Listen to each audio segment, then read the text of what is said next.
জঙ্গিদের বিরুদ্ধে অপারেশন চলবে সেটা কিন্তু ভারতের তরফ থেকে একেবারে স্পষ্ট করে দেওয়া হয়েছে।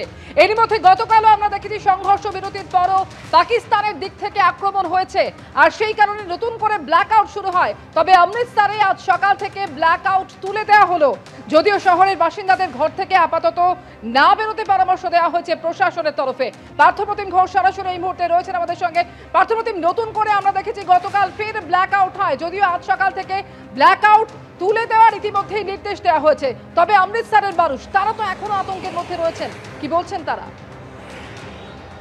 দেখো, ইতিমধ্যে তোমায় বলবো যে ব্ল্যাকআউট তুলে দেওয়া হয়েছে ঠিকই, মানে সকালবেলা যেহেতু ব্ল্যাকআউট তোলা হয়েছে, কিন্তু আজ রাত্রেবেলা আবারও ব্ল্যাকআউটের জন্য প্রস্তুত থাকতে বলা হয়েছে সাধারণ মানুষকে।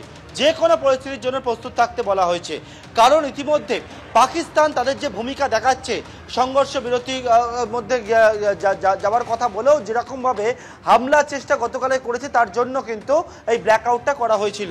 ও কারণ অমৃতসর অত্যন্ত সেন্সিটিভ একটা জায়গা রয়েছে, এবং এক্ষেত্রে কিন্তু সাধারণ মানুষকে বলা হয়েছে যে কোনো পরিস্থিতির জন্য সর্বদা প্রস্তুত থাকতে বলা হয়েছে।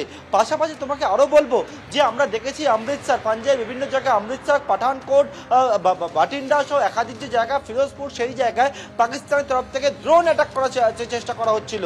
এবং এই ব্ল্যাকআউট সম্পর্কে আরও বলবো, একেবারে বিস্তারিতভাবে প্রশাসনের তরফ থেকে পাঞ্জাবের বাসিন্দাদের উদ্দেশ্যে জানানো হয়েছে যে কখন ব্ল্যাকআউট এবং কখন গ্রিন সিগন্যাল, সেই সম্পর্কে স্পষ্ট করে বলে দেওয়া হয়েছে। এবং বলা হয়েছে যে যখন এয়ারফোর্সের তরফ থেকে তাদের কাছে কোনো বার্তা আসবে যে কোনো মুহূর্তে অ্যাটাক হতে পারে, রেড অ্যালার্ট হতে পারে, তার জন্য তারা সাইরেন বাজাবে, এবং যে সাইরেনের শব্দ গোটা শহর জুড়ে বাজবে, এবং সেই সাইরেন বাজার সঙ্গে সঙ্গে সকলকে বাড়ি ফিরে যেতে হবে, দোকানপাট সবটা বন্ধ করে দিতে হবে। এই সাইরেন কীভাবে বাজবে সেটাও একবারে বলে দেওয়া হয়েছে।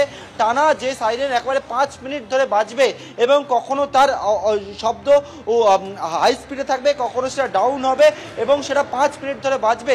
তার মানে বুঝতে হবে যে রেড অ্যালার্ট জারি করা হচ্ছে। এর পরবর্তীকালে আরও যেটা বলা হচ্ছে যে যখন এয়ারফোর্সের তরফ থেকে বা ভারতীয় বাহিনীর তরফ থেকে গ্রিন সিগন্যাল প্রশাসনের কাছে আসবে, তখন একটা সাইরেন বাজানো হবে 1 মিনিট ধরে টানা। তার মানে বুঝতে পারবেন সাধারণ মানুষ যে এখন পরিস্থিতিটা স্বাভাবিক হয়েছে। একেবারে গোটা বিষয় সম্পর্কে যে ট্রায়াল দিয়ে দেওয়া, অর্থাৎ যদি কোনো রকমভাবে একেবারে যে বাড়তে এসে পৌঁছাচ্ছে, কেউ যদি গুলি করে তাহলে গোলা ছোড়া হবে। সাধারণ মানুষকে, যারা এখানকার বাসিন্দাদেরকে, তাদেরকে একেবারে প্রতিটা পুঙ্খানুপুঙ্খ ভূমিকা সম্পর্কে ট্রায়াল দিয়ে দেওয়ার কাজ সেটা প্রশাসনের তরফ থেকে করা হয়েছে।